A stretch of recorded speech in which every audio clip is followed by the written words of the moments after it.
Hola amigos y saludos cordiales. Bienvenidos a mi canal de YouTube. Soy, como sabéis, Antonio Muñoz. Cuando estamos tan solo a unas horas de que el presidente de la Generalitat tenga que comunicar de una manera definitiva si ha declarado o no la independencia de Cataluña, nos encontramos con que desde los diferentes estamentos del Estado, y en este caso concreto el Poder Judicial, se sigue echando leña al fuego y se sigue jugando a una especie de, batiburrillo que podríamos conocer como una auténtica piromanía. Porque parece que desde el Estado están empeñados a jugar a ser pirómanos. Justamente en un momento en el que el independentismo catalán se estaba agrietando y estaba habiendo discusiones internas más que notorias, resulta que desde el Estado español parece que hay alguien muy interesado en que esas grietas no se hagan más grandes, sino que por el contrario desaparezcan. Y si no, no se puede entender cómo la señora jueza de la Audiencia Nacional ayer, en la tarde-noche, ha dictado un auto por el cual ha mandado a prisión incondicional, comunicada y sin fianza a los dos principales dirigentes de las dos organizaciones independentistas más relevantes de Cataluña. La prisión provisional sin fianza es una medida cautelar extremadamente grave que solamente procede para los casos previstos penalmente en los cuales pueda suponerse que pueda haber una sustracción a la acción de la justicia, en los cuales se pueda prever una reiteración delictiva, la fuga del supuestamente delincuente, y también para aquellos casos en los cuales el delito de que se trate tuviera prescrita una pena superior a los 2 años de privación de libertad. Pues bien, la señora jueza dice en su auto, que es muy respetable, que ha habido una agitación pública. Es verdad, todos lo hemos podido ver. Pero de ahí a concluir que ha habido un delito de sedición del artículo 544 del Código Penal que exige que haya habido un alzamiento tumultuario, pues es más que cuestionable. Más todavía si tenemos en cuenta que la decisión final de la jueza se ha tomado en base a los informes que ha recibido de la Guardia Civil. No voy a cuestionar aquí si lo que ha dicho en los informes la Guardia Civil es correcto o no es correcto, si se adecúa o no se adecúa a la realidad. Lo que sí voy a poner en tela de juicio es el principio de veracidad con el que cuentan las autoridades policiales, cualquiera que sea el cuerpo al que pertenezcan, haciendo que el justiciable, es decir, tú o yo, tengamos que partir en inferioridad de condiciones cuando tengamos que habérnoslas con cualquiera de estos elementos que forman parte de los diferentes aparatos represivos del Estado.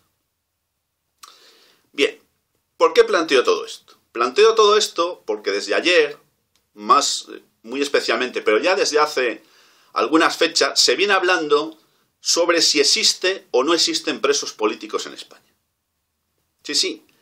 Si existen o no existen presos políticos en España. Es esta una cuestión que buena parte de la población, una parte importante, y también de los juristas y de los analistas, sostienen que evidentemente, claro que no existen prisioneros políticos en España. Desde la Constitución del 78 no existen tales, porque hay reconocidas una serie de derechos, garantías y libertades que obviamente imposibilitan que esa tesis del preso político pueda tener lugar.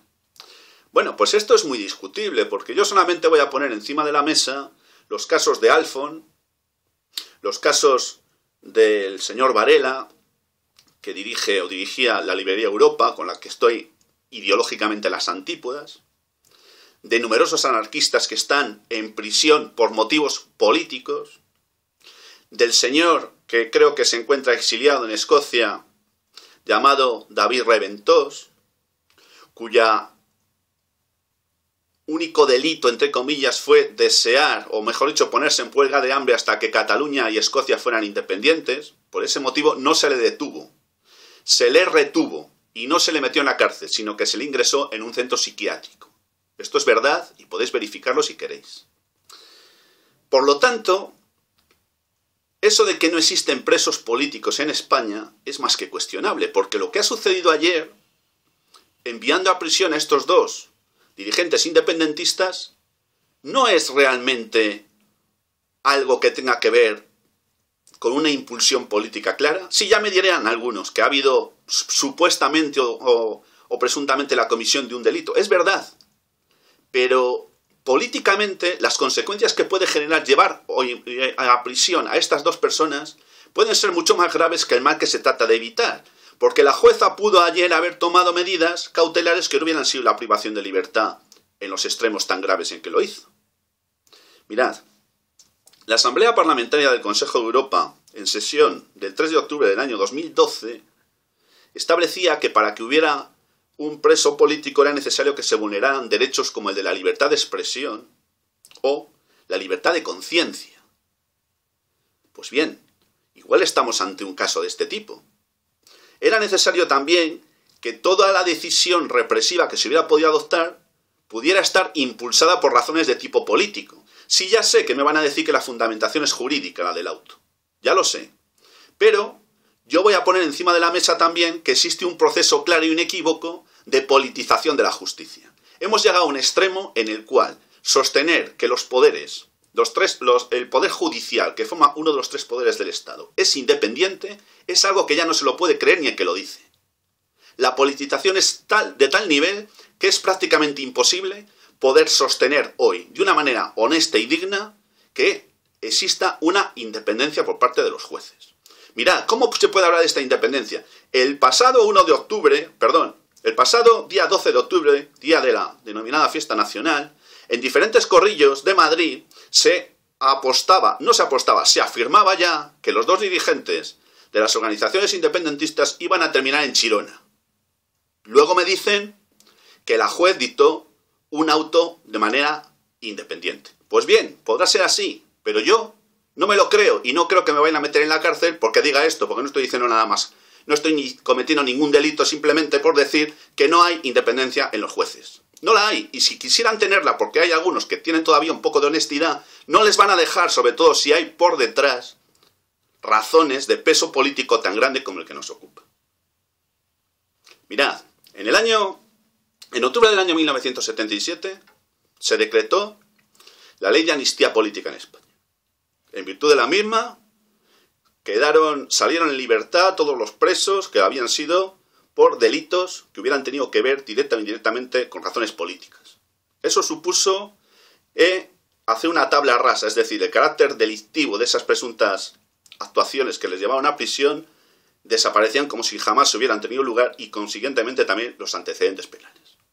Distinto, esta medida solo puede ser decretada por el poder legislativo del nuevo régimen constituido porque partiendo de la base de que esas acciones delictivas lo habían sido contra un régimen que no garantizaba los derechos ni las libertades. Distinto es un indulto, porque un indulto es una medida de gracia adoptada por el gobierno, muchas veces de manera discrecional, y de esto hay muchos casos que lo atestiguan, y lo que implica es el perdón al condenado por una sentencia firme en virtud de un delito, pero no supone eliminar el carácter delictivo de la acción, ni tampoco supone la eliminación de sus antecedentes penales.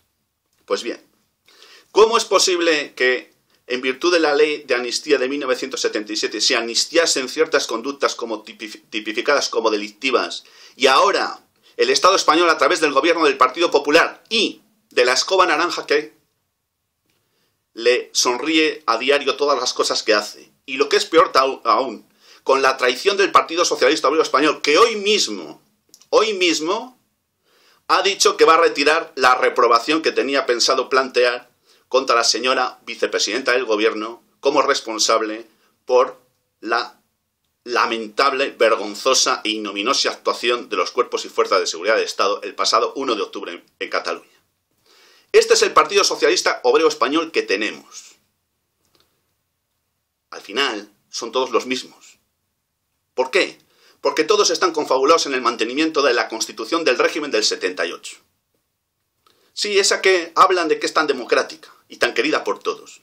Es curioso que sea el Partido Popular y su escoba naranja las que más y mejor lo defiendan. Y el Partido Socialista, que está a ver cómo puede bambolear el arbolito para ver cuántas cerezas se puede llevar a su cestito, está ahí también haciendo de escudero. ¿Qué papel el del Partido Socialista Obrero Español? Lamentable. Claro que para estos seguro que no hay presos políticos en España. Sí, me estoy refiriendo a vosotros, al PSOE. Bien, voy a ir terminando. No es lo mismo un preso político que un preso de conciencia. Un preso político ha podido adoptar la violencia como forma de actuación. Si bien, dentro de los parámetros internacionales, no está considerado como preso político aquel que haya hecho de la violencia su bandera, pero sí incluye bajo la perspectiva de prisionero o de preso político a aquel que ha actuado de alguna manera de forma violenta, impulsado por razones o motivaciones políticas. Es un matiz, no es fácil de determinarlo, pero ahí está. Por lo tanto,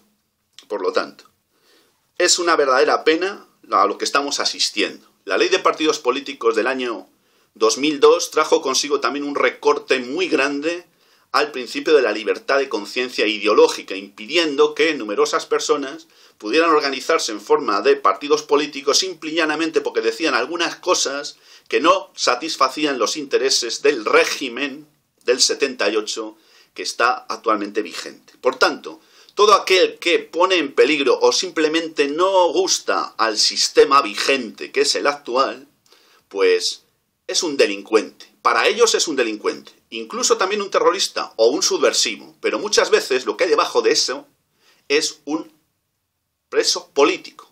Aunque ellos no lo quieran aceptar, porque ellos rechazan el concepto de preso político en lo que dicen que es una democracia como Dios manda. Pero claro, eso de democracia como Dios manda, llamar eso democracia como Dios manda al sistema que rige en el Estado español desde el año 78 es mucho decir. Y hay que hacer verdaderamente encaje de bolillos para poder concluir que estamos ante un Estado democrático y de derecho. No voy a decir ya muchas cosas más. Simplemente voy a decir que lo que se está haciendo con las actuaciones que los diferentes aparatos del Estado están realizando en Cataluña no son decisiones inteligentes. No son decisiones inteligentes y a mí me cuesta mucho creer que desde Madrid se esté haciendo todo o casi todo mal. Es más, hace tiempo que albergo la duda de que tal cúmulo de errores y de equivocaciones políticas pueda ser producto de la casualidad. Para mí que esto ya empieza a oler un poquito raro y tal cúmulo de errores y de equivocaciones igual obedecen a algún interés insospechado que pueda estar en la sombra y que aquí planteo encima de la mesa. Nos acercamos a vivir unas fechas históricas, pero unas fechas también extraordinariamente tensas. Veremos a ver en qué concluye todo esto, porque si los políticos de Cataluña son unos inútiles incompetentes redomados, no quiero ni contar cómo son los de Madrid. Lamentablemente, políticos profesionales todos, y ya sabéis lo que opino de ellos.